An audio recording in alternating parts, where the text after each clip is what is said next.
আমরা কত আশা আকাঙ্ক্ষা নিয়ে ছিলাম যে আমাদের রাহবার আমাদের মাঝে ফিরবে, আমাদের সামনে কথা বলবে, কথা বলেন ঠিক কিনা? আল্লামা মামুনুল হক তিনি মুক্তি পেয়েছেন এবং মুক্ত বাতাসে ঘুরতেছেন। এই সংবাদ শোনার সঙ্গে সঙ্গে আমরা সকলেই দলমত নির্বিশেষে আমরা সকলেই বলে উঠেছি আলহামদুলিল্লাহ। অনেক তরুণ এবং যুবক ভাইরা বলেছিল, আমার নিজের কানে শোনা, গতকাল মাগরিবের পরে যখন আমি 2-3 জনকে এই নিউজটা দিয়েছি, আমি নিজেও দিয়েছিলাম যে আল্লামা মামুনুল হকের মুক্ত বাতাসে ঘুরতেছে। সোশ্যাল মিডিয়ার মাধ্যমে দেখার পর আমি কোনো পোস্ট করি নাই আগে, যে আমি যতক্ষণ পর্যন্ত তার কণ্ঠ থেকে লাইভ দেখবো না ততক্ষণ পর্যন্ত আমি কোনো পোস্ট করব না। তো এরকম আমি যখন বলেছি তখন 2 থেকে 3 জন যুবক ভাই বলেছিলেন যে আলহামদুলিল্লাহ, বাড়িতে গিয়ে তার জন্য আমি 2 রাকাত নামাজ পড়বো। আলহামদুলিল্লাহ, যে তরুণ এবং যুবক ভাইরা যাকে পছন্দ করে, যারা আলোচনা শুনে, যাদেরকে আল্লাহর কোরআনের জন্য ভালোবাসে, যাদেরকে অন্তর থেকে মহব্বত করে, যাদের নাম শুনলেই অন্তর থেকে, দিল থেকে, কলিজা থেকে দোয়া আসে, তাদের জন্য নামাজ পড়ার চিন্তা ভাবনা করে। বলেন তো, এই দুনিয়ার কোনো স্বার্থ কি ওই যুবকের আছে? না। শুধু ভালোবাসা কিসের জন্য? আল্লাহর জন্য এবং আল্লাহর কোরআনের জন্য। তো আমার প্রিয় ভাইরা, আমরা কত আশা আকাঙ্ক্ষা নিয়ে ছিলাম যে আমাদের রাহবার আমাদের মাঝে ফিরবে, আমাদের সামনে কথা বলবে, কথা বলেন ঠিক কিনা? এবং কোরআনুল কারীম থেকে আবারও যেন মাঠে ময়দানে কোরআনুল কারীমের হক কথাগুলো জাতির সামনে বলতে পারে, এরকম দোয়া করা যাবে না?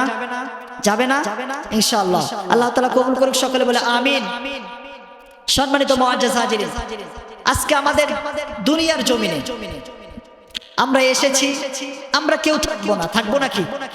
আমাদের দাদা, তার দাদা, তার দাদা, বা আমরা যদি একটু লক্ষ্য করি যে আজ থেকে 1 মাস আগে বা 1 বছর আগে আমাদের সাথে যারা চলাফেরা করেছে, তারা দুনিয়া কেউ আমাদের সাথেই ছিল, আমাদের সাথেই খেলাধুলা করেছে, আমাদের সাথে হাট বাজার করেছে, আমাদের সাথেই বসবাস করেছে।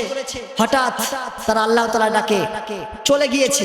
তাদের নির্ধারিত সময়টুকু যখন শেষ হয়ে গিয়েছে, তারা পৃথিবী থেকে চির বিদায় নিয়ে চলে গিয়েছে। তারা কি দুনিয়া থেকে কোনো সম্পদ, কোনো পদ, কোনো ক্ষমতা নিয়ে গিয়েছে নাকি? না। তারা দুনিয়ার কিচ্ছু নিয়ে যায়, শুধু আমল নিয়ে গিয়েছে। এই দুনিয়াতে যারা আমল করবে, যারা ভালো কাজ করবে, যারা খারাপ কাজ করবে, এই 2টা জিনিস তারা নিয়ে যাবে। কথা বলেন ঠিক কিনা? 1 নাম্বার, আমাদেরকে ঈমান মজবুত করতে হবে। কি করতে হবে?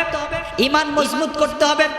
আপনার যদি ঈমান পাকাপোক্ত থাকে, আপনার যদি ঈমান মজবুত থাকে, এই দুনিয়ার উপরে, এই দুনিয়ার মাঝে আপনার উপরে যত অমানসিক জুলুম নির্যাতনের স্টিম রোলার আসুক না কেন, তারপরেও আপনি এই ঈমানের পথ থেকে এক চুলো এদিক ওদিক নড়বেন না। কথা বলেন ঠিক কিনা?